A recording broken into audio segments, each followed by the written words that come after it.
Assalamualaikum warahmatullahi wabarakatuh. Kami dari kelompok 6 akan mempresentasikan hasil diskusi kami tentang praktek pelaksanaan pendidikan sesuai dengan Undang-Undang Dasar tahun 1945. Materi ini bagian dari mata kuliah Filsafat Pendidikan dengan dosen pengampunya yaitu Bapak Sugianto SAG. Adapun anggota dari kelompok 6 yaitu yang pertama ada Carolus Ardi Silalahi, yang kedua ada saya sendiri yaitu Alristita Ardiawani, dan yang ketiga ada Sumiati. Baiklah, penjelasan yang pertama akan dijelaskan oleh saya sendiri, yaitu ada praktek pelaksanaan pendidikan sesuai dengan Undang-Undang Dasar 1945. Negara Republik Indonesia sesuai dengan Undang-Undang Dasar 1945 adalah negara kebangsaan dan negara kesejahteraan yang demokratis berdasarkan Pancasila. Pada saat memproklamasikan kemerdekaan dan merencanakan sistem penyelenggaraan pemerintahan negara Indonesia yang merdeka, para pendiri Republik sadar bahwa wujud negara kebangsaan dan kesejahteraan yang demokratis adalah sebuah cita-cita. Perjalanan sejarah penghuni Nusantara sejak Sriwijaya, yaitu pada abad ke-8 sampai dengan ke-11, bahkan sebelumnya belum mengalami suatu tatanan negara republik yang demokratis. Karena itu, para pendiri republik secara sadar menetapkan misi yaitu mencerdaskan kehidupan bangsa.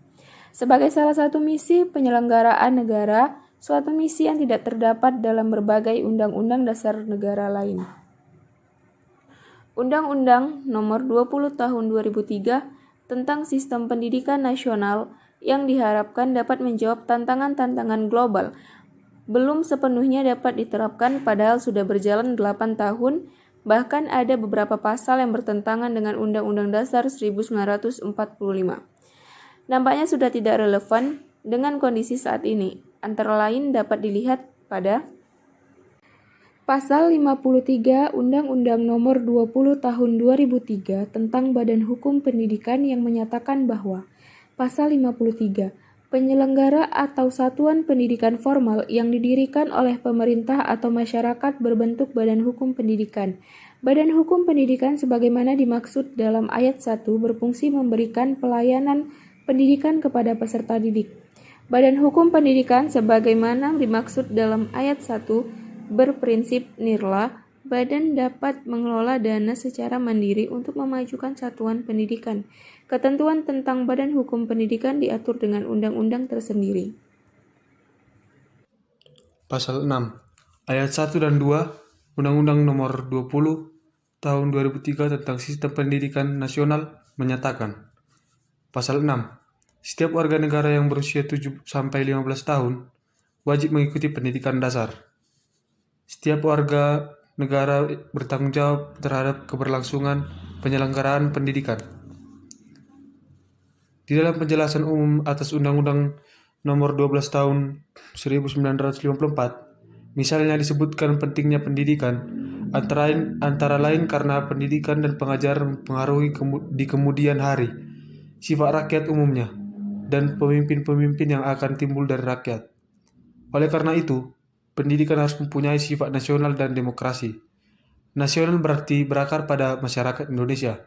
Demokratis artinya tidak hanya memberikan kesempatan kepada lapisan rakyat, tetapi harus memberikan kesempatan pada rakyat jelata untuk mendapat kesempatan belajar. Saya akan melanjutkan. Undang-Undang Nomor 20 Tahun 2003 tentang Sistem Pendidikan Nasional belum cukup melindungi masyarakat, khususnya pendidikan dan peserta didik. Dalam hal penerapan Sistem Pendidikan Nasional, hal ini menunjukkan bahwa dalam Undang-Undang Nomor 20 Tahun 2003 tentang Sistem Pendidikan Nasional ada kesengajaan antar jiwa konstitusi dengan semangat Undang-Undang Nomor 20 Tahun 2003 tentang Sistem Pendidikan Nasional itu sendiri. Ini mengakibatkan konsep, istilah, dan rumusan keduanya tidak sejalan. 2. Pasal-pasal yang ada dalam Undang-Undang Nomor 20 Tahun 2003 tentang Sistem Pendidikan Nasional masih belum cukup mengakomodasi masalah pendidikan. Masih ada pasal-pasal yang tidak konsisten dan bertentangan dengan Pancasila Undang-Undang Dasar 1945. Antara lain pasal 6 ayat 2, pasal 7 ayat 2, pasal 9, pasal 12 ayat 2, pasal 40 ayat 1, dan pasal 53. Di samping itu, dalam praktik pengelolaan sistem pendidikan, penyampaian dari peraturan dilakukan oleh birokrat pendidikan karena kepentingan politik. Contoh, keputusan Mahkamah Agung tentang ujian nasional diabaikan karena faktor di luar kepentingan pendidikan. 3. Undang-Undang Nomor 20 Tahun 2003 tentang Sistem Pendidikan Nasional belum sepenuhnya dapat menerjemahkan amanat yang tersirat dan tersurat dalam Undang-Undang 1945 khusus pasal 31 Undang-Undang 1945. Demikianlah hasil presentasi yang dapat kami sampaikan. Lebih dan kurang kami mohon maaf. Wabillahi taufiq wal hidayah. Assalamualaikum warahmatullahi wabarakatuh.